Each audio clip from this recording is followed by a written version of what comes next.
नमस्कार दोस्तों, मेरा नाम है शिखर और स्वागत है आप सभी का हमारे YouTube चैनल शिखर स्टडी पॉइंट पर। दोस्तों, इस वीडियो में हम देखने वाले हैं सामान्य हिंदी के महत्वपूर्ण प्रश्नों को। दोस्तों, यूनिवर्सल सामान्य हिंदी से इसमें हम महत्वपूर्ण प्रश्नों को देख रहे हैं। अध्याय 1 दोस्तों हम पहले ही देख चुके हैं। इससे पिछले वाली वीडियो में दोस्तों हमने अध्याय 2 के महत्वपूर्ण प्रश्नों को देखा था। उसमें दोस्तों हमने लगभग 77 प्रश्नों तक देखा था। आज दोस्तों उससे हम आगे को देखने वाले हैं।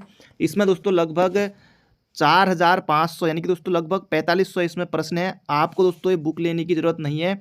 आपको दोस्तों सिर्फ और सिर्फ क्वेश्चन आंसर की प्रैक्टिस करनी है, क्योंकि दोस्तों समय कम है। बाकी आप जो भी आपके पास बुक है हिंदी की, आप उससे पढ़ते रहिए। तो क्वेश्चन आंसर दोस्तों इस तरह से आपको मैं यूट्यूब पर इसी तरह से करा दूंगा। आज भी दोस्तों हम इसमें देखने वाले हैं हिंदी वर्णमाला व विराम चिन्ह से संबंधित महत्वपूर्ण प्रश्नों को। 78 क्वेश्चन दोस्तों आज हम शुरू करेंगे। इससे पहले हम देख चुके हैं। इसके बाद दोस्तों अगला अध्याय आएगा शब्द रचना, जिसमें हम देखेंगे उपसर्ग, प्रत्यय, अभिधा, व्यंजना एवं लक्षणा। दोस्तों जो शब्द भेद होते हैं वो सब दोस्तों हम उसमें अगली वीडियो में देखेंगे। तो चलिए दोस्तों वीडियो की शुरुआत करते हैं। पहला प्रश्न है दोस्तों यहाँ पर हमारा, निम्न में दीर्घ स्वर है। तो दीर्घ स्वर दोस्तों आपको यहाँ पर बताना है। ई दोस्तों जो ई है, ओ, ई, ऊ और री, दोस्तों ये ह्रस्व स्वर होते हैं। ये पिछली वीडियो में भी हमने देखा था, अच्छे से सब कुछ मैंने आपको बताया था। बाकी जिन्होंने नहीं देखी है तो डिस्क्रिप्शन में लिंक मिल जाएगा, या फिर उसके लिए अलग प्लेलिस्ट बनी हुई है। ये वीडियो भी दोस्तों उसी प्लेलिस्ट में जाएगी। तो ओ, ई, ऊ, री दोस्तों ये ह्रस्व स्वर होते हैं। दीर्घ स्वर दोस्तों जो बाकी जो बचे वो सभी दीर्घ स्वर होते हैं। तो इसका सही उत्तर दोस्तों ये बड़ी जो है दोस्तों ये दीर्घ स्वर है। आपके दोस्तों आ रहा होगा ए और आई, दोस्तों ये संयुक्त स्वर होते हैं। यहाँ पर देखिए नोट में दिया भी हुआ है कि नोट यहाँ ए आई को दीर्घ स्वर इसलिए नहीं माना जाएगा क्योंकि ए और आई संयुक्त स्वरों की श्रेणी में आते हैं। तो ये आपको याद रखना है। दोस्तों इसमें जो भी प्रश्न हैं वो किसी न किसी एग्जाम में पूछे जा चुके हैं, इसलिए आपको अंत तक बने रहना है। खूब प्रैक्टिस दोस्तों आपको यहाँ पर अब करनी है। अगला प्रश्न है दोस्तों यहाँ पर हमारा, निम्न में से अंत्यस्थ व्यंजन कौन सा है। दोस्तों य, र, ल और वो, दोस्तों ये हमारे अंत्यस्थ व्यंजन होते हैं। इससे पहले भी हमने देखा था। देखिए यहाँ पर वो हो जाएगा इसका सही उत्तर, ऑप्शन नंबर ए। अगला प्रश्न है, निम्न में से अल्प प्राण व्यंजन कौन सा है। दोस्तों वीडियो परीक्षा में पूछा जा चुका है अल्प प्राण व्यंजन। दोस्तों 1, 3, 5 दोस्तों ये हमारे अल्प प्राण होते हैं। तो यहाँ पर देखिए दोस्तों गौ यहाँ पर तीसरे पर आएगा, तो ये हो जाएगा दोस्तों इसका सही उत्तर अल्प प्राण है। बाकी ठ, घ, ख दोस्तों ये महाप्राण हो जाएंगे। अगला प्रश्न है यहाँ पर हमारा, निम्न में घोष वर्ण कौन सा है। दोस्तों ये यहाँ पर आपको बताना है। दोस्तों एक होता है घोष और एक होता है अघोष। तो दोनों को दोस्तों पहचानने की एक आसान सी ट्रिक है, घोष और अघोष। दोस्तों जो घोष होता है इसको सघोष भी कहा जाता है। सघोष, अघोष दोस्तों होते हैं शुरुआत के 1, 2 वो अघोष होते हैं। बाकी 3, 4, 5 दोस्तों होते हैं घोष। तो इसका सही उत्तर हो जाएगा दोस्तों यहाँ पर हमारा जौ। दोस्तों ये कैसा हो जाएगा, ये आएगा दोस्तों जौ। देखिए चौ, छ और जौ, दोस्तों जो शुरुआत के 1, 2 हैं किसी भी वर्ण जैसे क, ख, दोस्तों ये क्या होंगे, अघोष होंगे। चौ, छ दोस्तों ये क्या होंगे, ये अघोष होंगे। और बाकी जौ हो गया, झ हो गया, यो दोस्तों जो बाकी 3 बच्चे ये होंगे क्या, घोष या सघोष। तो इसका सही उत्तर हो जाएगा ऑप्शन नंबर डी। अगला प्रश्न है यहाँ पर हमारा, निम्न में ओष्ठी वर्ण कौन सा है। जल्दी से यहाँ पर आपको बताना है, निम्न में ओष्ठी वर्ण कौन सा है। दोस्तों ये हो जाएगा ऊ। बिल्कुल आपको याद रखना है, ऊ और इसका बड़ा भाई जो बड़ा ऊ है दोस्तों ये दोनों ओष्ठी वर्ण है, ये आपको याद रखना है। अगला प्रश्न है दोस्तों यहाँ पर हमारा, वर्ण तालिका के अनुसार ह्रस्व, दीर्घ और पुलुत क्या है। दोस्तों ये क्या होते हैं, स्वर होते हैं। बाकी कौन कौन से होते हैं ये सब हम देख ही चुके हैं। अगला प्रश्न है यहाँ पर हमारा, जबरदस्त प्रश्न है, लिखित भाषा में मूल ध्वनियों के लिए जो चिन्ह मान लिए गए हैं, जिस रूप में ये लिखे जाते हैं उसे कहते हैं, स्वर कहते हैं, ध्वनि कहते हैं, लिपि कहते हैं या व्यंजन कहते हैं। दोस्तों जबरदस्त प्रश्न है। यहाँ पर दोस्तों आपको एग्जाम वाली फील नहीं आ रही होगी। आप यहाँ पर हो सकता है हल्के में ले रहे होंगे, लेकिन आपको दोस्तों हल्के में नहीं लेना है। अगर यही प्रश्न एग्जाम में आएगा तो वहाँ पर आपको सही टिक करना होगा, वरना बहुत नुकसान आपको होगा। 0.25 अगर गलत हो जाएगा तो ये जाएंगे, बाकी 1 नंबर ऊपर से हो जाएगा। तो ऋणात्मकता में आप दोस्तों चले जाएंगे। इसका सही उत्तर हो जाएगा लिपि। तो बिल्कुल दोस्तों ध्यान से आपको वीडियो को अंत तक देखना है। अभी तक लाइक नहीं किया है तो जल्दी से कर दीजिए लाइक। तो लिपि हो जाएगा इसका सही उत्तर। लिखित भाषा में मूल ध्वनियों के लिए जो चिन्ह मान लिए गए हैं, जिस रूप में दोस्तों लिखे जाते हैं, उसे लिपि कहते हैं। बोले तो ऑप्शन नंबर ए। अगला प्रश्न है दोस्तों प, पूरा दोस्तों प वर्ग यहाँ पर दिया हुआ है, प फ ब भ म। दोस्तों ये होते हैं ओष्ठी। ऑप्शन नंबर सी हो जाएगा इसका सही उत्तर। अब वहां पर दोस्तों आएगा भ व्यंजन का उच्चारण स्थान है, कोई भी दोस्तों आ सकता है, प का कोई भी आ सकता है, इसलिए प वर्ग पूरा है दोस्तों, ये हो जाएगा ओष्ठ। कंठ में क वर्ग। तो बाकी आगे देखेंगे हम, अभी बाकी देख भी चुके हैं। अगला प्रश्न है दो व्यंजन जब एक साथ मिलते हैं तो क्या कहलाते हैं? दोस्तों वो कहलाते हैं संयुक्त व्यंजन। दो व्यंजन जब एक साथ मिलते हैं दोस्तों वो कहलाते हैं संयुक्त व्यंजन। अभी प्रश्न आने वाला है। अगला प्रश्न है अंत्यस्थ व्यंजन य र लो अल्प प्राण 1 3 5 महाप्राण 2 4। अगला प्रश्न है अघोष वर्ण कौन सा है? अघोष तो दोस्तों शुरुआत के जो 1 2 होंगे दोस्तों वो क्या होंगे? अघोष होंगे। तो प और फ तो ये होंगे अघोष। घ दोस्तों देखिए घ क ख ग घ। घ दोस्तों तीसरे से लेकर 5 तक दोस्तों सभी जो हो जाएंगे ये दोस्तों होते हैं क्या हमारे घोष। तो अघोष हो जाएगा दोस्तों प। अगला प्रश्न यहाँ पर हमारा निम्न में कंठी वर्ण कौन सा है? जल्दी से दोस्तों यहाँ पर आपको बताना है कंठी वर्ण दोस्तों ये आएगा अ। और दोस्तों ई से आगे दोस्तों ये आएंगे किसमें? ई आएंगे दोस्तों ये तालु में। ऊ आएगा दोस्तों ये किसमें? ओष्ठ में। तो अ हो जाएगा दोस्तों कंठी। दोस्तों जो ह होता है ना, ह ये भी कंठी होता है।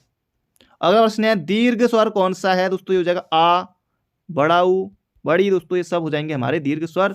तो इसका सही उत्तर हो जाएगा ऑप्शन नंबर सी। बाकी दोस्तों जो ए आई ओ है और इसके अलावा औ है दोस्तों, ये कैसे होते हैं? ये संयुक्त स्वर होते हैं, ये भी आपको याद रखना है। अगर प्रश्न आएगा कि इनमें से कौन सा संयुक्त स्वर नहीं है, तो ऐसे दोस्तों प्रश्न आ गया ए आई ओ औ और आ, तो संयुक्त स्वर कौन सा नहीं दोस्तों, तब आप बताएंगे आ, क्योंकि आ हमारा दोस्तों दीर्घ स्वर है। प्रश्न कैसे भी बन सकता है। तो बढ़ते हैं अगले प्रश्न की तरफ। अगला प्रश्न है दोस्तों यहाँ पर हमारा निम्न में महाप्राण व्यंजन कौन सा है? जल्दी से आपको यहाँ पर बताना है। प फ दोस्तों फ देखिए प फ ब और भ। दोस्तों महाप्राण दोस्तों 2 या 4 पर दोस्तों जो आएंगे वो होंगे दोस्तों क्या? महाप्राण। दोस्तों ये भ हो जाएगा क्योंकि चौथे नंबर पर आ रहा है, तो ये हो जाएगा महाप्राण। अगला प्रश्न है यहाँ पर हमारा अंत्यस्थ व्यंजन कौन सा? दोस्तों य र ल व। बिल्कुल दोस्तों आपको रट जाने चाहिए अंत्यस्थ व्यंजन, एग्जाम में बनेगा। जैसे यहाँ पर य दे दिया, अगली बार र ऑप्शन होगा, फिर ल होगा, वो होगा, कुछ भी ऑप्शन है दोस्तों, आपको इसी तरह से सही उत्तर टिक करना है। अगला प्रश्न है दोस्तों सघोष वर्ण कौन सा है? जल्दी से यहाँ पर आपको बताना है सघोष वर्ण कौन सा है? तो दोस्तों इसका सही उत्तर हो जाएगा ब हो जाएगा इसका सही उत्तर। सघोष वर्ण दोस्तों ये हो जाएगा ब। तो ये आपको बिल्कुल याद रखना दोस्तों, क्योंकि ब दोस्तों तीसरे पर आता है। देखिए प फ फिर आए दोस्तों ब, फिर उसके बाद आएगा भ, फिर उसके बाद आएगा म। तो तीसरे पर आए दोस्तों, इसलिए हो जाएगा ये ब। अगला प्रश्न यहाँ पर हमारा ऊष्म व्यंजन कौन सा है? जबरदस्त प्रश्न दोस्तों। ऊष्म व्यंजन कौन सा है? ये हो जाएगा दोस्तों ह, स स और स। दोस्तों ये सभी हमारे और ह दोस्तों ये सभी हो जाएंगे क्या हमारे ऊष्म व्यंजन। तो ये आपको याद रखना। अगला प्रश्न है कौन सा स्वर कंठ तालव्य है? जबरदस्त दोस्तों प्रश्न है। इसे हमने दोस्तों इससे पहले भी देखा था, कई बार देख चुके हैं, एक बार नहीं दोस्तों लगभग 7 से 8 बार हम देख ही चुके होंगे इस प्रश्न को भी। तो निम्न में से कौन सा स्वर कंठ तालव्य है? दोस्तों ये हो जाएगा ए और आई। दोस्तों ये होते हैं हमारे कंठ तालव्य, कंठ तालु। तो ये आपको बिल्कुल याद रखना है, एग्जाम में छपने वाला प्रश्न है। अगला प्रश्न है यहाँ पर हमारा जिन स्वरों के उच्चारण में नाक से हवा निकलती है उन्हें कहते हैं। जबरदस्त दोस्तों प्रश्न है। जिन स्वरों के उच्चारण में नाक से हवा निकलती दोस्तों उसे कहेंगे निरुनासिक या अनुनासिक। देखिए जबरदस्त ऑप्शन है लुंठित स्वर, मौखिक स्वर हटा दीजिए। अब 2 ऑप्शन आपके सामने बचे हैं, जल्दी से यहाँ पर आपको बताना है। जिन स्वरों के उच्चारण में नाक से हवा निकलती है दोस्तों उसे कहते हैं अनुनासिक स्वर। ऑप्शन नंबर डी हो जाएगा इसका बिल्कुल सही उत्तर, अनुनासिक स्वर, ऑप्शन नंबर डी। अगला प्रश्न दोस्तों अंत्यस्थ व्यंजन कौन सा है? य र ल व दिग्या ल। बढ़ते हैं आगे। अनुस्वार किसका कार्य करता है? दोस्तों ये यहाँ पर आपको बताना है, ये दोस्तों पंचम वर्ण का करता है। जैसे देखिए क लिखा मैंने, ख ग घ और अंग। इसी तरह से दोस्तों अगला वर्ग जैसे क वर्ग है, तो दोस्तों ये पंचम वर्ण दोस्तों ये अनुस्वार का कार्य करता है। तो ये आपको याद रखने से च वर्ग में दोस्तों च छ ज झ य, तो यों भी दोस्तों करेगा। इसी तरह से ट वर्ग, इस तरह से दोस्तों ये चलते रहता है। अगला प्रश्न है निम्नलिखित में से पार्श्विक ध्वनि कौन सी है।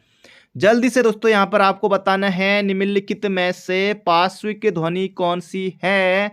तो दोस्तों इसका सही उत्तर हो जाएगा लौ।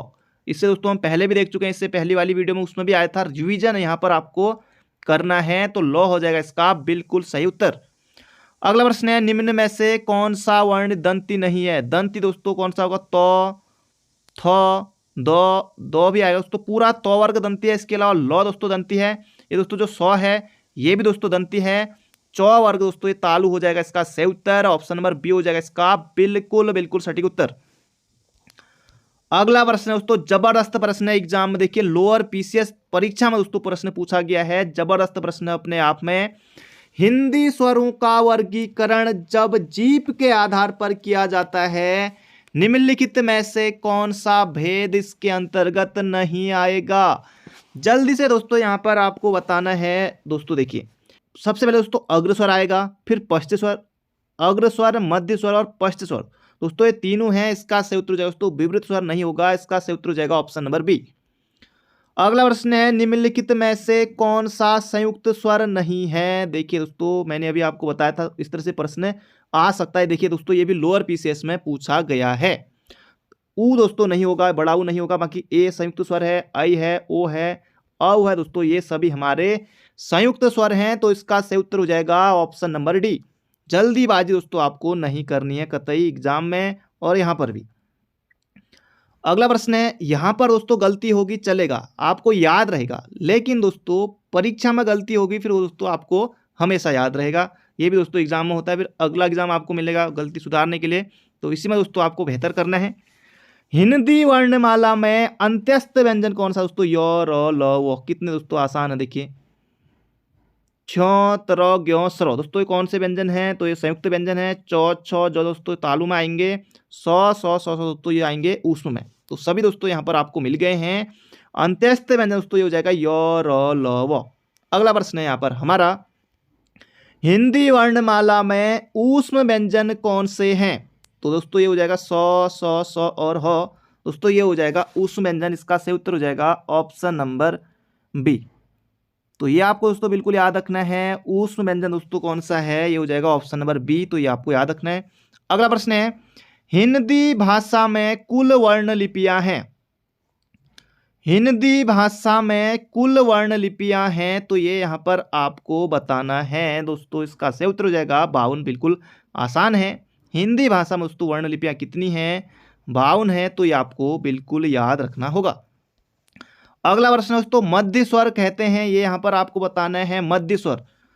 दोस्तों ई दोस्तों अग्र स्वर में आएगा नहीं, इसका सूत्र होगा अ दोस्तों ये मध्य स्वर है। अ दोस्तों ये हो जाएगा मध्य स्वर। अगला प्रश्न है, निम्न में कंठी वर्ण है। जल्दी से यहाँ पर आपको बताना है कंठी वर्ण दोस्तों अ आएगा, ह आएगा, ये भी मैंने आपको बताया था। और विसर्ग दोस्तों जो अंग अह है, अंग और अह दोस्तों ये भी आएंगे किसमें, विसर्ग में। तो ये आपको याद रखना है। ये दोस्तों ई, य, स दोस्तों ये किस में आएंगे, तालु में आएंगे। लौ वाले दोस्तों सौ, लौ ये दंती में आएंगे। अगला प्रश्न है यहाँ पर हमारा, निम्न में से कौन सा व्यंजन स्पर्श संघर्षी है। जल्दी से दोस्तों यहाँ पर आपको बताना है कौन सा व्यंजन स्पर्श संघर्षी है यहाँ पर। तो दोस्तों इसका सही उत्तर हो जाएगा जो, चौ, छ, जो दोस्तों सभी हमारे स्पर्श संघर्षी व्यंजन हैं। तो बढ़ते हैं अगले प्रश्न की तरफ। अगला प्रश्न दोस्तों ऐ के उच्चारण स्थान का नाम दोस्तों कंठ तालव्य या कंठ तालु। दोस्तों कुछ भी आपको ऑप्शन में देखने को मिल सकता है, कंठ तालव्य या फिर कंठ तालु भी लिखा हो सकता है। तो याद रखिएगा कंठ तालव्य, ऑप्शन नंबर बी हो जाएगा इसका बिल्कुल बिल्कुल सटीक उत्तर। अगला प्रश्न है, सौ का उच्चारण स्थान है दोस्तों शेखर वाला सौ, शिखर वाला सौ का दोस्तों उच्चारण स्थान कौन सा हो जाएगा, तालु हो जाएगा इसका सही उत्तर ऑप्शन नंबर डी। तो बिल्कुल आपको मोह जबानी याद रखना है। तो बढ़ते हैं अगले प्रश्न की तरफ।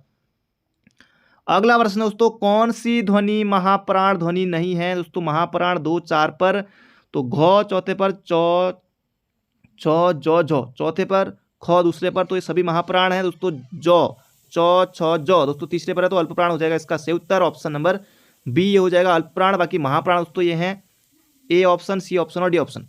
तो बढ़ते हैं अगले प्रश्न की तरफ। अगला प्रश्न है, भाषा विज्ञान की दृष्टि से ऊ किस प्रकार का स्वर है दोस्तों, कनिष्ठ सहायक में पूछा जा चुका है। दोस्तों एक कैसा स्वर है, पश्च संवृत है, तो ये आपको याद रखना है। भाषा विज्ञान की दृष्टि से दोस्तों ऊ किस प्रकार का स्वर है, पश्च संवृत है, तो याद रखिएगा ऑप्शन नंबर ए। अगला प्रश्न है दोस्तों अघोष और सघोष। दोस्तों अब आप भली भांति पहचान चुके होंगे, देखिए लोअर परीक्षा में आया था प्रश्न ये। अघोष वर्ण कौन सा है, अब दोस्तों यहाँ पर आपको जल्दी से बताना, ये हो जाएगा 100। ये हो जाएगा दोस्तों अघोष वर्ण। बढ़ते हैं अगले प्रश्न की तरफ। अगला प्रश्न है दोस्तों यहाँ पर हमारा व का उच्चारण स्थान। दोस्तों कई बार परीक्षाओं में आता है, व का उच्चारण स्थान है, जल्दी से दोस्तों आपको बताना, दंतोष्टि इसका से उत्तर हो जाएगा। व का उच्चारण स्थान दोस्तों ये हो जाएगा दंतोष्टि। अगला प्रश्न है हिंदी वर्णमाला में व्यंजनों की संख्या कितनी है। जल्दी से दोस्तों यहाँ पर आपको बताना है, हिंदी वर्णमाला में व्यंजनों की दोस्तों संख्या हो जाएगी 33। बिल्कुल आसान है। बढ़ते हैं अगले प्रश्न की तरफ। अगला प्रश्न है हिंदी शब्दकोश में छ का क्रम किस वर्ण के बाद आता है, क के बाद। इससे पहले भी दोस्तों हमने देखा था, बिल्कुल आसान है। अगला प्रश्न है कौन सा ऊष्म व्यंजन नहीं है। दोस्तों गौ नहीं है, गौ नहीं है, बाकी सौ है, सौ है, ह है दोस्तों, इसके अलावा ये वाला सौ है, तो ये भी है, आपको याद रखना। थोड़ा गलत बन गया है, उल्टा बना दिया मैंने, तो फिर भी जो भी है आप याद रखिए, 4 आते हैं हमारे ऊष्म व्यंजन में। बाकी गौ दोस्तों ये हो जाएगा, ये हमारा ऊष्म व्यंजन में नहीं आएगा। अगला प्रश्न है संयुक्त व्यंजन क्यों बनेगा। दोस्तों क गौ मतलब ही नहीं बनता, गौ यौ मतलब ही नहीं बनता, ये भी नहीं बनता दोस्तों, ये हो जाएगा ऑप्शन नंबर बी।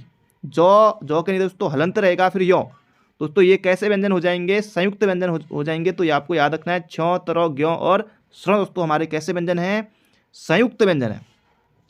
अगला प्रश्न है व व्यंजन है। दोस्तों व अभी हमने देखा था य, र, ल, व, दोस्तों ये होते हैं हमारे अंत्यस्थ व्यंजन। बिल्कुल आपको मोहजबानी याद रखना है। हिंदी दोस्तों हमारी मातृभाषा है और बिल्कुल दोस्तों हम हिंदी में अच्छा कर सकते हैं। निम्नलिखित में से कौन स्वर नहीं है। अब दोस्तों स्वर नहीं है तो व्यंजन होगा। देखिए यहाँ पर त्रो, ये स्वर है क्या, नहीं है ना, तो इसका उत्तर हो जाएगा ऑप्शन नंबर डी। बिल्कुल आसान है, बिल्कुल आसान है।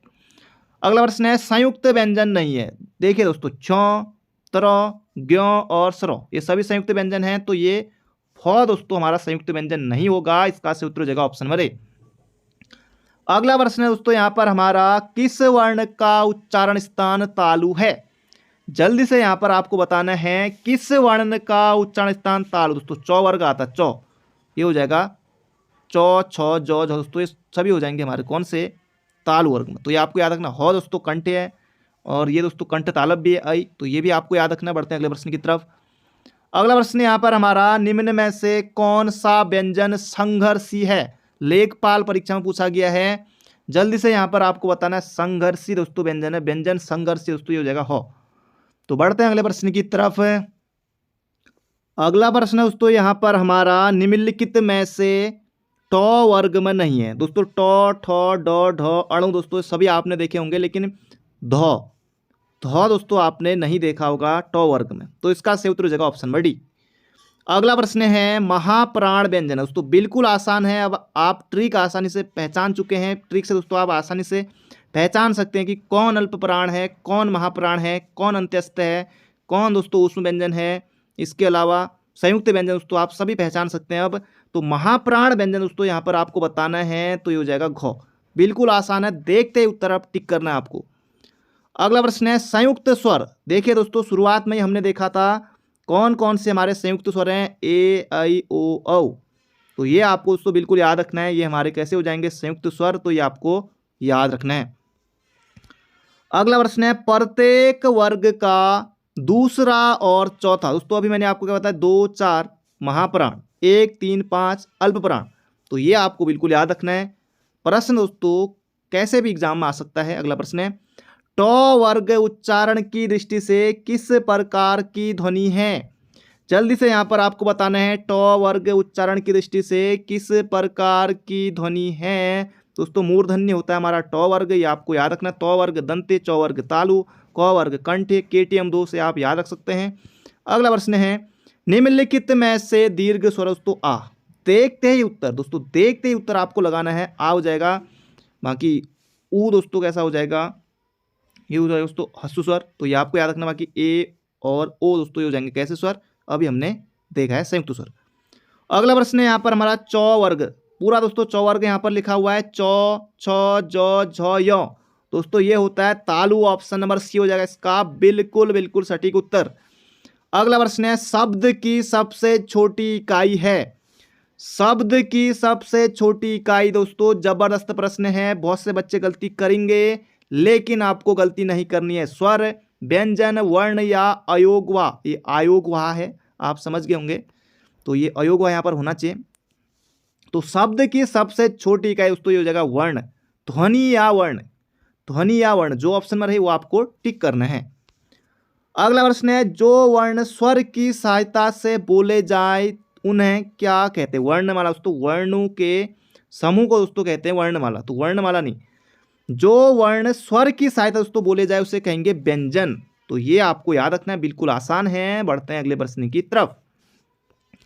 अगला प्रश्न है दोस्तों, आजकल इस तरह के प्रश्न भी एग्जाम में देखने को मिलते हैं। निम्नलिखित में से कौन से शब्द में री की मात्रा का उपयोग हुआ है? दोस्तों री की मात्रा देखिए दोस्तों, यहाँ पर ये सॉल्यूशन भी दिया हुआ है किस तरह से यहाँ पर री है। वर्षा में आपको री लगा, रिपु में नहीं, रिपु में तो ये वाली री लगी है।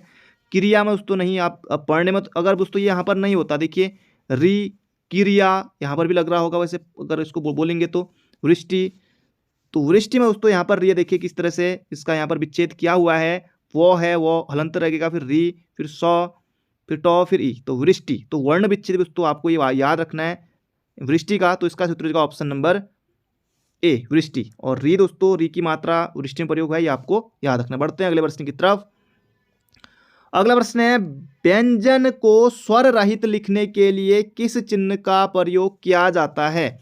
व्यंजन को स्वर रहित लिखने के लिए किस चिन्ह का प्रयोग किया जाता है दोस्तों? ये देखिए, ये दोस्तों यहाँ पर क्या लगा हुआ है, ये हलंत लगा हुआ है, तो ये हो जाएगा हलंत, हलंत, ऑप्शन नंबर ए। व्यंजन को स्वर रहित लिखने के लिए हलंत का प्रयोग किया जाता है, बिल्कुल आपको याद रखना है दोस्तों। मैं 2-2 बार 3-3 बार इसलिए दोस्तों बोलता हूं ताकि आपको अच्छे से याद हो सके। अगला प्रश्न है भाषा की मूल इकाई है, जबरदस्त प्रश्न है दोस्तों, धांसू प्रश्न है। भाषा की मूल इकाई दोस्तों देखिए इसका सही उत्तर हो जाएगा यहाँ पर ध्वनि। भाषा की मूल इकाई दोस्तों ये हो जाएगी ध्वनि, तो ये आपको याद रखना है।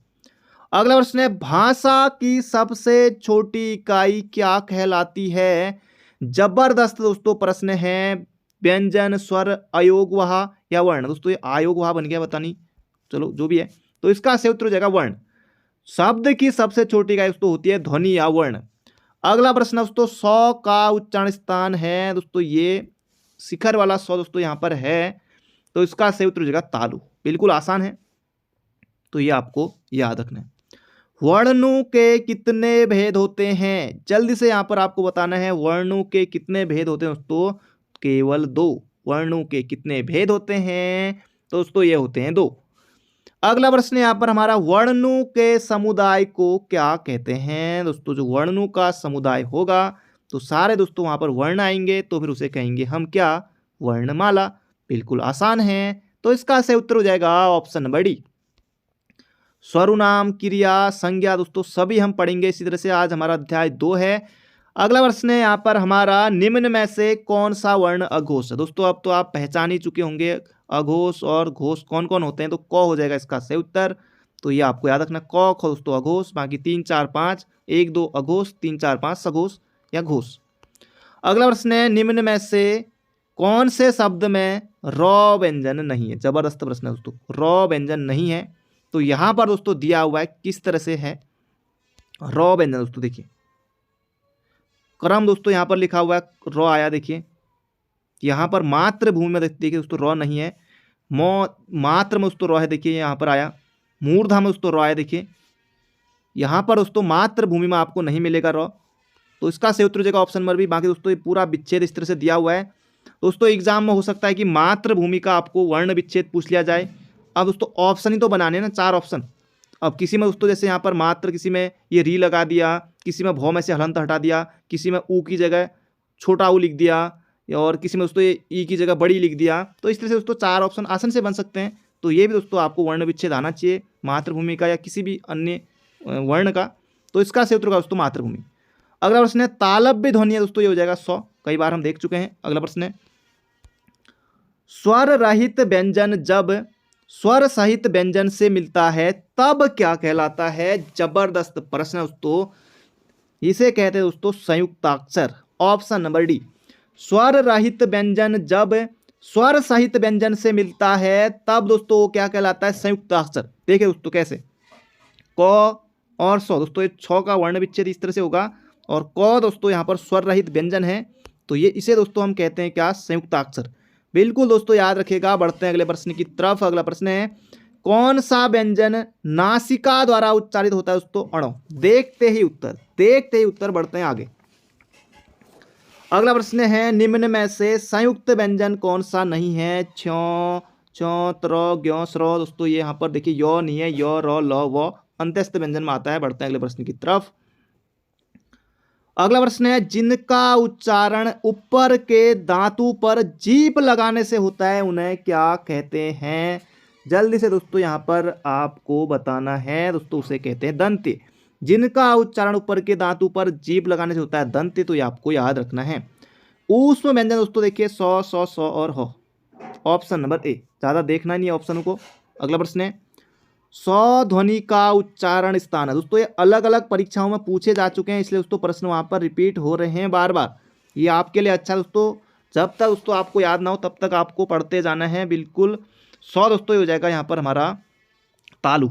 ऑप्शन नंबर ए। अगला प्रश्न है, अंगों का उच्चारण स्थान है दोस्तों, ये हो जाएगा नासिक की। ऑप्शन नंबर ए। बिल्कुल आसान है, अभी हम देख ही चुके हैं। अगला प्रश्न है, ट वर्ग में किस प्रकार के व्यंजन हैं? दोस्तों जल्दी यहाँ पर आपको बताना है, ट वर्ग में किस प्रकार के व्यंजन हैं? दोस्तों ये हो जाएगा मूर्धन्य या मूर्धा। Option number A. अर्ध स्वर दोस्तों कौन से होते हैं? जब दोस्तों आप यण संधि बनाते हैं ना, तो वहां पर ये काम आते हैं अर्ध स्वर, य और व। दोस्तों ये होते हैं हमारे अर्ध स्वर, तो ये आपको याद रखना है। य और व दोस्तों ये होते हैं हमारे अर्ध स्वर, तो बिल्कुल आपको मोहजबानी याद रखना है। घ का उच्चारण स्थान है दोस्तों, घ आएगा क वर्ग में, तो क वर्ग होता है कंठ। बिल्कुल आसान है। छ वर्ण किसके योग से बना है? क, चौ। छ कहां से आ गया? ये वाला सौ भी नहीं आएगा दोस्तों। ऑप्शन नंबर ए हो जाएगा इसका सही उत्तर। क के नीचे हलंत रहेगा, फिर ये वाला सौ यहाँ पर आएगा। ऑप्शन नंबर ए हो जाएगा इसका बिल्कुल सही उत्तर। तो ये आपको याद रखना है, ये मूर्धन्य वाला सौ। अगला प्रश्न है, सौ, सौ, सौ के अंतर्गत आते हैं दोस्तों, किसके अंतर्गत आते हैं? तो ऊष्म व्यंजने होते हैं। ऑप्शन नंबर ए हो जाएगा इसका सही उत्तर। इसके अलावा हौ भी इसमें आता है। अगला प्रश्न है, निम्नलिखित में से अघोष अल्पप्राण ध्वनि कौन सी है? अघोष अल्पप्राण दोस्तों, अघोष भी है अल्पप्राण। अल्पप्राण में 1, 3, 5, अघोष में दोस्तों 1, 2, तो क और तो इसका सही उत्तर हो जाएगा हमारा ऑप्शन नंबर डी। बिल्कुल दोस्तों आसानी से आपको उत्तर टिक करना है, ज्यादा हड़बड़ाना एग्जाम में नहीं है। अगला प्रश्न है दोस्तों यहाँ पर हमारा जबरदस्त है, बहुत कुछ दोस्तों इस प्रश्न से आपको सीखने को मिलेगा, जो मैंने अभी तक आपको बताया। व्यंजन वर्गों के तीसरे, चौथे और पांचवें व्यंजन सघोष है। इनको दोस्तों घोष भी बोला जाता है। बात एक ही है, सघोष बोले या घोष बोले दोस्तों, बात एक ही है। अघोष दोस्तों फिर अलग हो जाएगा। अघोष क्या हो जाएगा यहाँ पर दिया हुआ देखिए, व्यंजन वर्गों के पहले और दूसरे, एक या दो, पहले और दूसरे दोस्तों ये व्यंजन अघोष हैं। तो ये आपको याद रखना है, अच्छे से याद कर लीजिए। समस्त स्वर दोस्तों, जो भी हमारे स्वर हैं और दोस्तों जो भी हमारे स्वर हैं, ये सभी दोस्तों घोष ध्वनियां हैं, ये भी आपको याद रखना है। और सभी विसर्ग दोस्तों ये सघोष हैं, लेकिन दोस्तों ये विसर्ग दोस्तों यहाँ पर सघोष नहीं है, ये भी दोस्तों अघोष में ही आएंगे, ये भी दोस्तों यहाँ पर हमारे घोष में ही आएंगे। तो इसका सही उत्तर हो जाएगा ऑप्शन नंबर डी। दोस्तों इसका सही उत्तर हो जाएगा ऑप्शन नंबर डी। बढ़ते हैं अगले प्रश्न की तरफ। व्यंजनों में नासिक की व्यंजन दोस्तों, नासिक की व्यंजन जल्दी से यहाँ पर ढूंढते हैं। तो ये हो जाएगा दोस्तों 9, प वर्ग में आएगा 9, तो ये हो जाएगा इसका सही उत्तर ऑप्शन नंबर ए। अगला प्रश्न है, फ का उच्चारण स्थान है, प वर्ग में आएगा दोस्तों, ये हो जाएगा ओष्ठ। Option number B. अगला प्रश्न है, संयुक्त व्यंजन कौन सा है दोस्तों? ज्यों। देखते हैं उत्तर, अभी हमने देखा है। अगला प्रश्न है, हिंदी वर्णमाला में स्वरों की कुल संख्या कितनी है दोस्तों? कुल संख्या देखिए दोस्तों, प्रश्न हिंदी वर्णमाला में स्वरों की कुल संख्या दोस्तों ये हो जाएगा 11। Option number D. अगला प्रश्न है, अनुनासिक का संबंध होता है, अनुनासिक का संबंध होता है दोस्तों नाक और मुख से। अनुनासिक का संबंध होता है नाक और मुख से।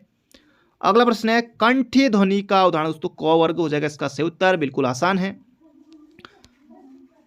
तो दोस्तों ये थे आज के हमारे महत्वपूर्ण प्रश्न। मिलते हैं बहुत जल्दी एक नई वीडियो में। अपना ध्यान रखिए, स्वस्थ रहिए, मस्त रहिए, तैयारी करते रहिए। मिलेंगे बहुत जल्दी एक नई वीडियो में।